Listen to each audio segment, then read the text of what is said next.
Ladies and gentlemen, can I please have your attention? Escale sociale. Urgent and horrifying news story. And I need all of you to stop what you're doing and listen. Coexister grâce à nos différences.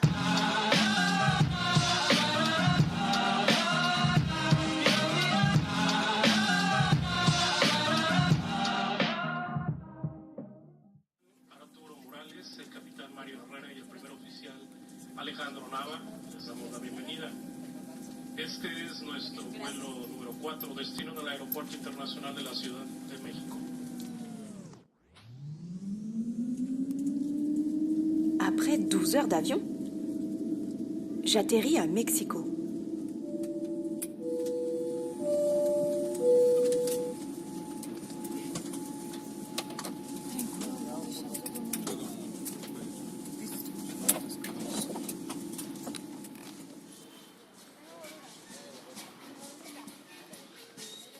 Où j'enchaîne 5 heures de bus pour arriver dans le golfe du Mexique. Bienvenue à Veracruz, la plus grande ville portuaire du Golfe.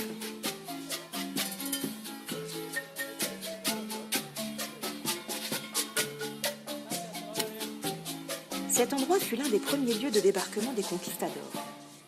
Teinté de sonorités afro-caribéennes, l'atmosphère de cette région évoque une ambiance tropicale, une chaleur moite, des édifices colorés, des danses folkloriques originaires de Cuba et une forte tradition culinaire espagnole.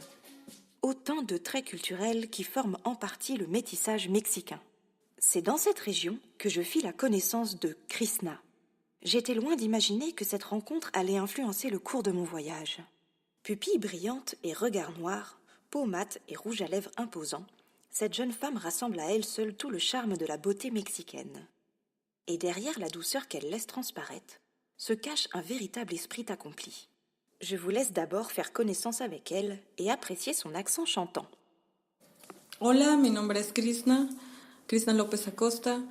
Soy jalapeña del estado de Veracruz, México, egresada de la Universidad Veracruzana de la carrera de Antropología Social y especializada en la cuestión indígena de este país, específicamente en la cultura náhuatl, y también soy danzante del agua, que intenta rescatar las tradiciones nativas de este país y específicamente de la tradición olmeca. Krishna fait des études d'anthropologie à l'université de Veracruz. À 24 ans, elle est une authentique bibliothèque ambulante au sujet des peuples préhispaniques. La jeune fille s'est spécialisée sur le peuple Nahua, principal groupe amérindien du Mexique. Mais aujourd'hui, Krishna nous fait découvrir une des civilisations mères de son pays, le peuple Olmec. Pour cela, elle me conduit au musée d'anthropologie de la ville de Jalapa, où sont exposées les cultures précolombiennes du territoire de la Mésoamérique qui comprend le golfe du Mexique, le Guatemala, le Honduras et le Salvador. Quand on évoque le Mexique d'autrefois, les premières civilisations qui viennent à l'esprit sont celles des Incas, des Aztèques et des Mayas. Cela dit, des archéologues ont mis à jour la découverte du peuple Olmec. Vers moins 1200 avant Jésus-Christ, cette civilisation fut la première société importante de la Mésoamérique. Sur ce territoire, ils ont été les premiers à utiliser un langage écrit, une astronomie sophistiquée, les mathématiques et ont bâti les premières cités mexicaines qui ont toutes fortement influencé les Mayas et civilisations suivantes. Krishna m'indique que les Olmecs sont réputés pour leurs sculptures de têtes colossales. Découvertes dans le centre du Mexique, elles exhibent un type caucasien et négroïde. Dès lors, les archéologues sont confrontés à une question. Dans quelle mesure l'influence afro a contribué à la création des nations en Amérique latine? Puis Krishna m'explique aussi le lien particulier qu'avaient les Olmecs avec le cosmos.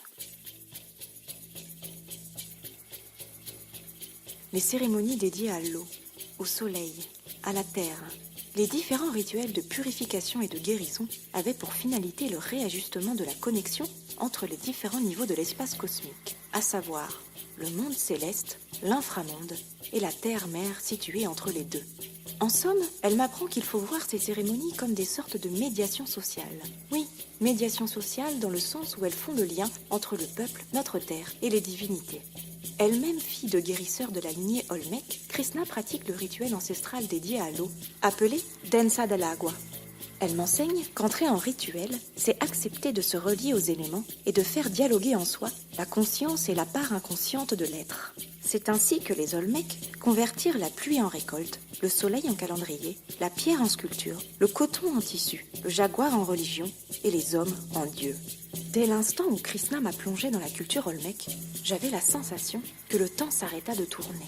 Comme si les dimensions spatio-temporelles n'existaient plus. Comme si nous partagions un instant où les frontières de nos propres cultures s'effacèrent. Comme si le superflu devenait insignifiant. Comme si le sens de la vie reprenait toute sa valeur. Et comme si l'existence avait une autre saveur.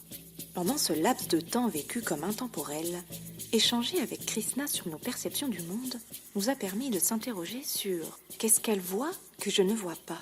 Et de même, qu'est-ce que je vois qu'elle ne voit pas. Mexique ? Je dirais terre de diversité et de réponses insoupçonnées.